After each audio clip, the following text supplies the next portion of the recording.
At this time, I'd like to introduce our special guest. Uh, Dennis Downs comes to us from the Chicago area. I think he's an expert on these marking trees. He's been doing it for many years. And we're especially honored to have him back in our community. He was here to help us make the determination on our tree. He's written many books on the marking trees, and you can find them in our library here. He's also a sculptor and an author. So, if you will, I would like to present Mr. Dennis Downs.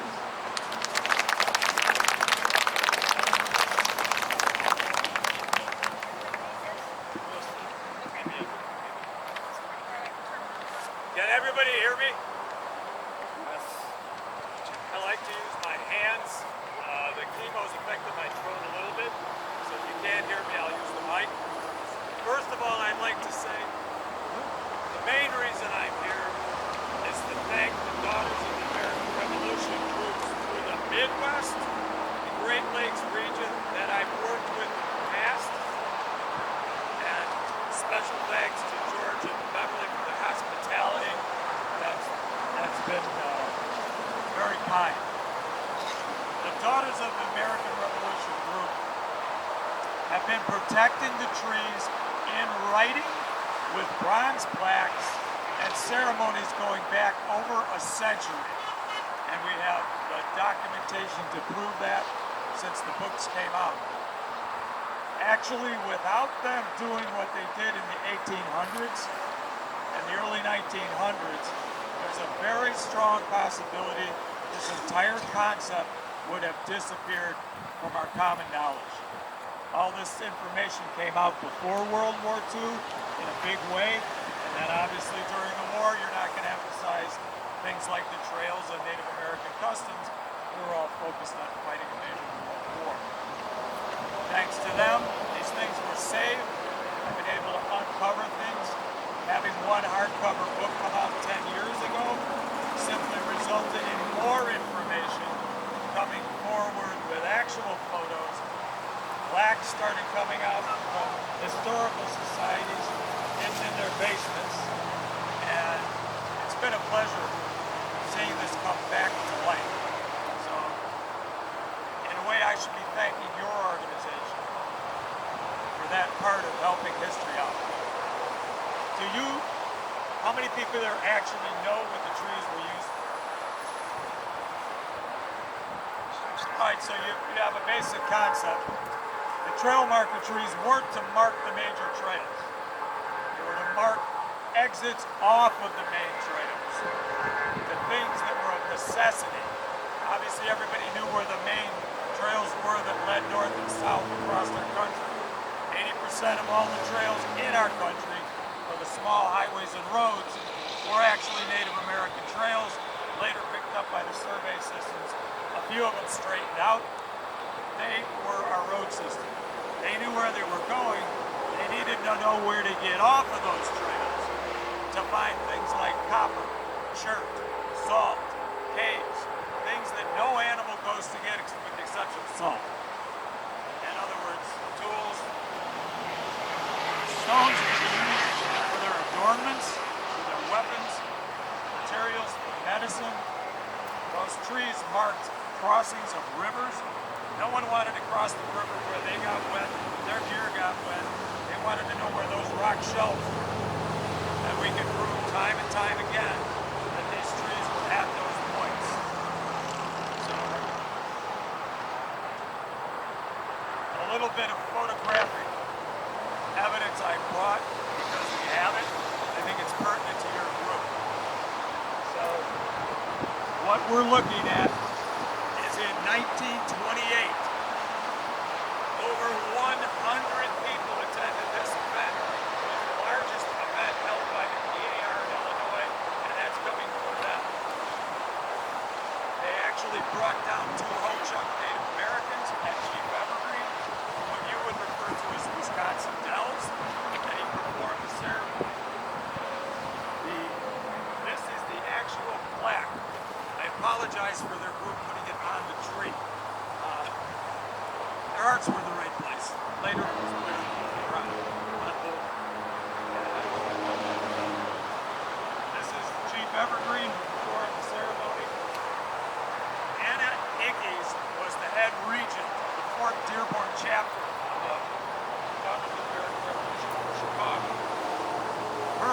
This Harold Nick is the Secretary of Interior. The man knew a little bit about our territory. He changed what's called the Skokies, the swamp area in our part of the country.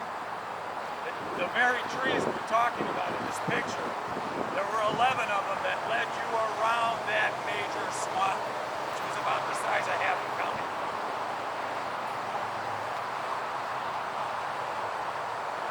Because of the book coming out, Richard Glody was a famous landscape architect, photographing these trees in the late 1800s and early 1900s. He actually attended this and took the photograph of the chief holding a bundle of arrows and tobacco, performing the blessing on the tree. So this is what I mean about after the book coming out, having things like this come forward. Glody actually wrote a letter to General Gable in Glencoe in 1940, stating he had documented over 100 trees at that time, measured them, photographed them, and he worked with several tribes. All these men worked with Native Americans just like I did. This is excellent. Any similarities? This is a picture of Dr. Raymond Jansen, Northwestern graduate. Worked at the Field Museum for 11 years in the Native American Division. Had a degree in botany. This is the man whose footsteps I followed him. He took the time in the 30s to go to 13 states over a 10-year period. I've been to 40 states over a 30-year period and 5 provinces. I've gone for 3-4 pickup trips to study. But again, without men like this, working with Native Americans, working with the different historical groups that were present for these events, the DAR, I might not have been encouraged to do this because this was funded by my artwork, not by any college, not by any government grant. Strictly my aunt got me involved with it. She's Native American. I took it from there. When I say that your group had a lot to do with early blacks in the 20s, 30s, and 40s. This is one of 13 that were in 2 counties, Lake and Cook County, which were huge. So for me as a child, these are the things I would see and read and be brought to as a scout. If that wasn't enough, later we found an actual cartographer's map. This overlay of the roads is over a cartographer's map based on a map from 1828 to 1844. The double truck trail marker tree at Greenwood is on it. The famous Fuller tree is on it. The Colmer tree is on it. And it's actually in the map's legend in the keys. That's very important when a photographer includes things like that. So where we grew up, this wasn't hearsay. These trees were actually alive and shaped by the Potawatomi in the late 1600s when they were moved into our area from Michigan. So they did not know where everything was in our territory. They knew of the trail marker tree system and they applied it in that area. And that's why we had living examples of it that were so old. Most of the trees, actually, by the time I saw them, were 250 to 300 years old.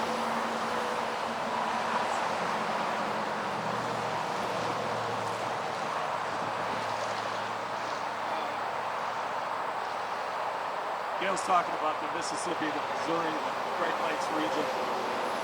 The need for these trees, as my mother pointed out, she's from the mountains in Idaho. She pointed out where they live, petroglyphs, pictographs, mountain ranges are memorized when you're a child. We didn't have that here. A lot of people say, oh, use the stars. The stars will guide you. Yes, the Indians use the stars. Think you're going to see a lot of stars tonight? Going with no. Think you see a lot of stars 5 months out of the year, you can't see anything. They needed things that were semi-permanent to help them out. And believe me, when you shape one of these, it might take 10 or 15 minutes over a couple of years. I have trees that are 30 years old. actually brought Native Americans too. Once it's done, it's about the most green concept you can get. It's going to last for 200 or 300 or 400 years with no maintenance. It's not going to go anywhere. If you're taught what it's for, the purpose, and the use, pass it on to your family, and it's a continuing landmark for centuries. Extremely ingenious use of natural resources. All right, at this minute, I would like to introduce Linda Dunbar, who is our state preservation chairman. She has a few things to say to Dennis, about Dennis.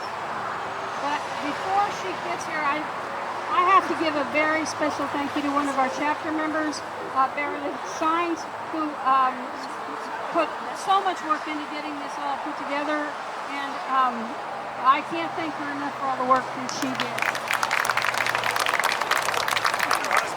Yeah, and there's George. We couldn't do it without the Hodars.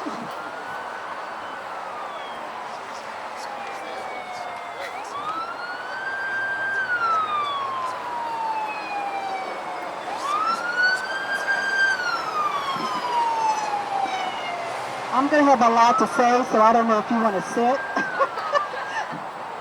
No, actually, I'll ask. Okay, that's fine. The Missouri State Daughters of the American Revolution encourages and recognizes historic preservation and looks to honor those who perpetuate that theme. These awards are not handed out easily and not very frequently. While the Thomas Kennedy chapter, they initiated this award, and we're very thankful for that, for it to be recognized. It is actually a national award. The local chapter does all the legwork and research and puts together a great packet. It goes to the national office. The national office then has to review it, and then they have to give their stamp of approval. So after I say the things I'm going to say, you'll see they didn't have a hard time with Dennis. He has done so much for historic preservation. Okay, I'm going to go down. As Dennis had mentioned, the 4 paved roads, street signs, and railroads and road maps, how did the explorers and Native Americans find their way? And as he has explained, they made their trees. They had their markers. It was very important. So for more than 30 years, Dennis has been preserving Native American trail marker trees for future generations. He's also the author on that topic. He uniquely stands out in his efforts to further educate and support the continued sharing of this important aspect of history. And just here locally is just one example, and we should all be very proud that we're able to do this. I was talking with one of the DAR ladies before, and she was mentioning how before Snooks came in, this was all wooded. It was just trees and wooded, and you couldn't see. And they came in and cut down trees, but luckily, Karen, is that right? Karen noticed the tree, and she kind of put a stop to it, and so that kind of was the beginning of this celebration. Okay, now here's some wonderful things that the chapter found out about Dennis and submitted to the national so that they would acknowledge that yes, he's a wonderful person and was he should be receiving this award. Okay, I may not read all of it.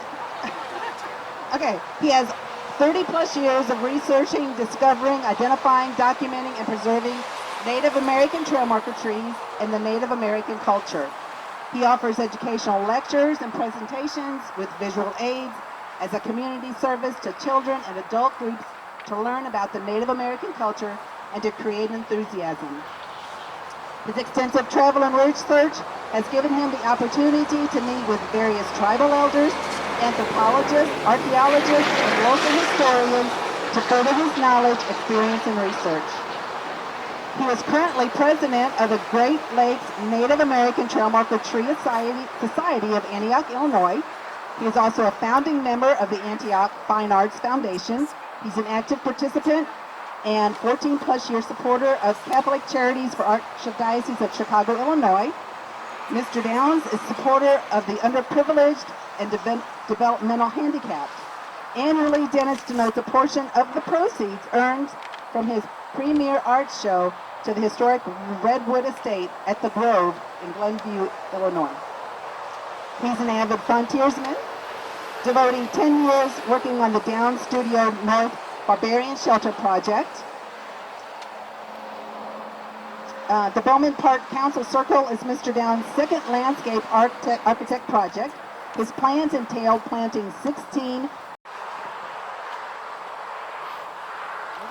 On behalf of the Missouri State Society Daughters of the American Revolution, I want to congratulate Dennis Downs for receiving this award. Thank you for all you do for historic preservation for Native Americans, obviously not only in Warren County, but across this whole continent.